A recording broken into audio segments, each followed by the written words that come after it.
Right now, David Joachim is with us. David is the author of the Spaghetti Sauce Gourmet, and what a name for a book. The Spaghetti Sauce Gourmet. Now, David's written a whole bunch of books. He's written everything from just simple things that bachelors can throw together to books like Prevention's Healthy Cookbook. And, David, I guess we have to ask, since you've got such a broad range of writing about cooking topics, why pick a spaghetti sauce book? I mean, well, why would that be the topic of a book? That's a great question because, like most people, I have jars of sauce in my pantry at any given time. I've got some tomato sauce, or maybe I've got some pesto sauce. Often I make that in the summer when there's a lot of basil, and then I keep it in the freezer. Sometimes I buy the jarred pesto sauce if I've run out. So I've usually got some sauces on hand. And I started thinking, well, there's got to be more that you can do in this sauce, and then pour it over some pasta, which is usually the intent. Yeah. So I started experimenting and just found so many different uses for these different sauces. For instance, tomato sauce makes a great base for braising liquid. If you're going to braise beef short ribs, for instance, or make a pot roast, you can use tomato sauce because it's got the onions, garlic, and other ingredients in it that you would be sautéing anyway. So why not get a jump start, save a little time? So other sauces like pesto make a great crust on a piece of meat, a roasted beef tenderloin, for instance, or on a grilled lamb. And Alfredo sauce, which is now widely available in refrigerated tubs, you can also get it in a jar.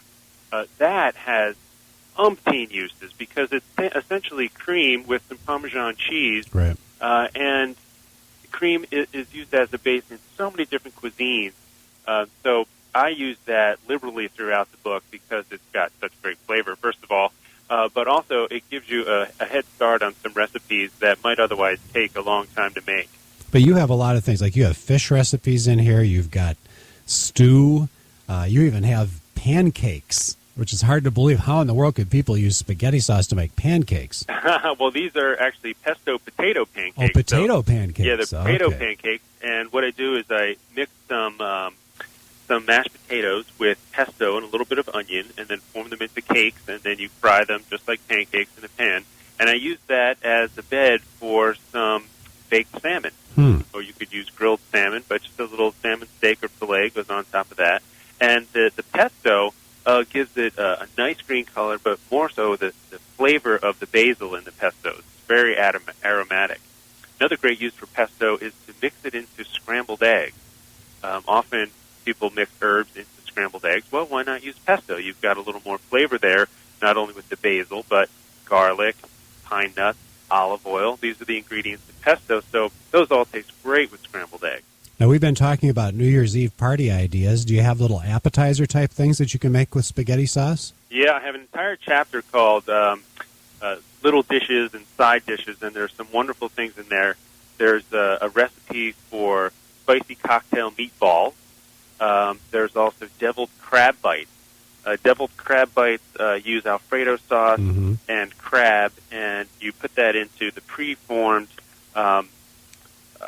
they're phyllo shells that are sold usually in the frozen bread section of grocery stores, and they're all formed, so you can just put this mixture into the phyllo shells and bake it. But it's very simple. It's crab, a little bit of herbs such as tarragon, dill, or parsley, some mustard, and Alfredo sauce is the base there. Little cream cheese to thicken it some white wine or sherry to give it flavor, and you blend all of these things together, and then put it into the phyllo shells and bake it. And you can make it ahead of time, which is great. The book is called The Spaghetti Sauce Gourmet by David Joachim. He's got something for the kids in here as well. It's green eggs and ham. Yes, the green eggs and ham, bringing Dr. Seuss to the breakfast table. That is what I mentioned before, mixing the pesto into scrambled eggs. And kids love it because you serve it with some Canadian bacon on the side, and you say, hey, look, we're having green eggs and ham, the Dr. Seuss favorite. And, that just gives them something to hold on to, something to relate to other than the food itself. So that's just a little bit of fun with food there. But, yeah, there's so many things you can do with these sauces, which is what I discovered. Here's something that's cream, for instance, is often used in biscuits to give it a nice, rich texture. And I thought, okay, well, why don't we use Alfredo sauce, which is primarily cream with some Parmesan cheese in it.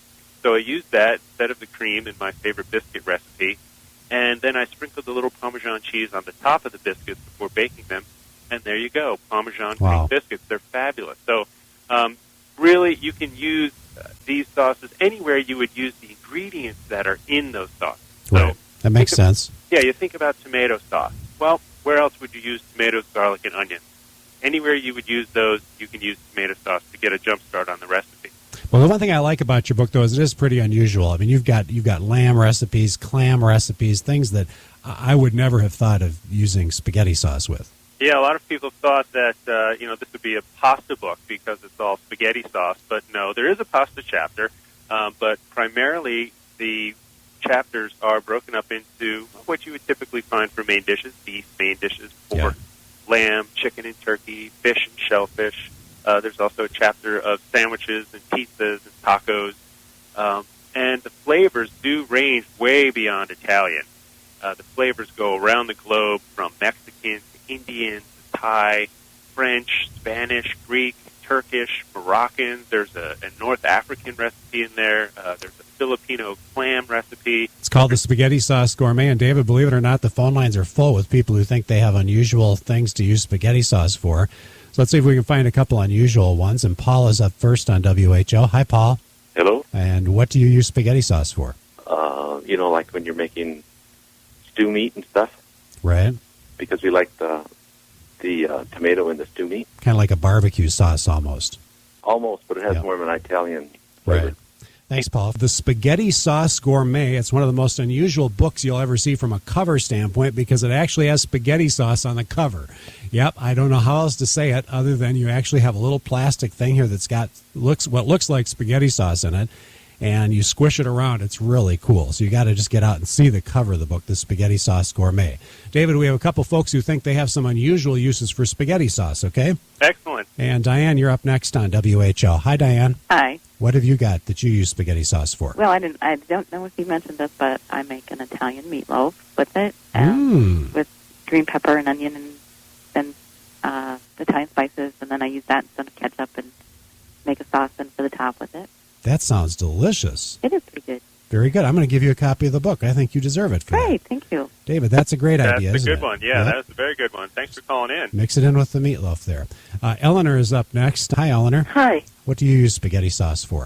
Well, first of all, I'll say I don't serve this to my husband or a guest, but it's for myself. I slice off a slice of tofu and roll it in some Italian breadcrumbs, saute it in a small amount of olive oil, and then put some spaghetti sauce on it. Interesting. David, that sounds like something David would like. That's a great use. Yeah, that's a very good, healthy alternative to breading chicken or something. Yeah. I mean, chicken's fairly healthy, but or breading pork or beef or something like that. So that's a great use for the sauce. Eleanor, you hold on. You're going to get a copy of the book, The Spaghetti Sauce Gourmet. David, unfortunately, I believe when I was flipping through the book, I saw something about chipped beef.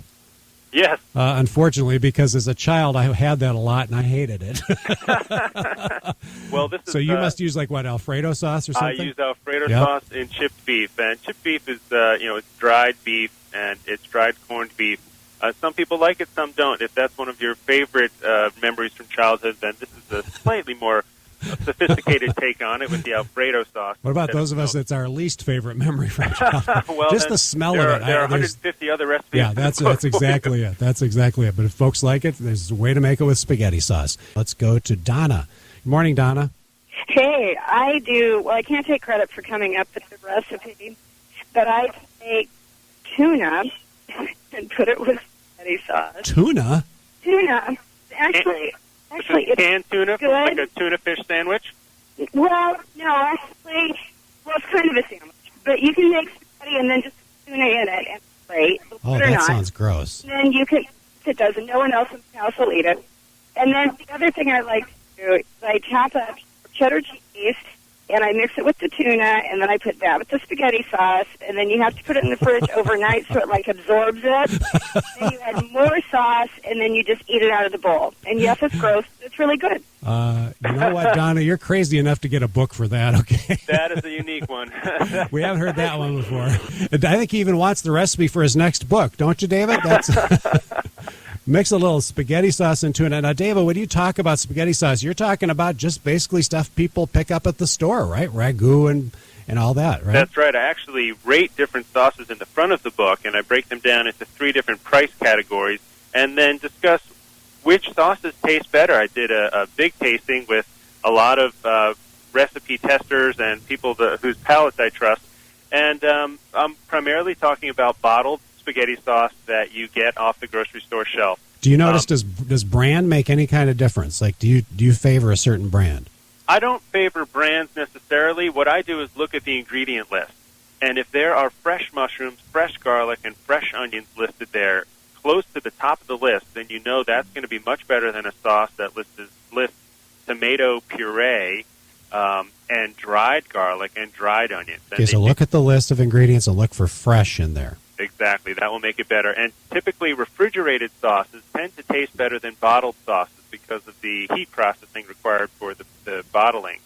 The refrigerated Alfredo sauce, some of the refrigerated pesto sauces, they taste better than the bottled sauces. So, well, I think the book is worthwhile just to even get a review of different spaghetti sauces and explain some of the meanings, because some of us don't know the difference between them.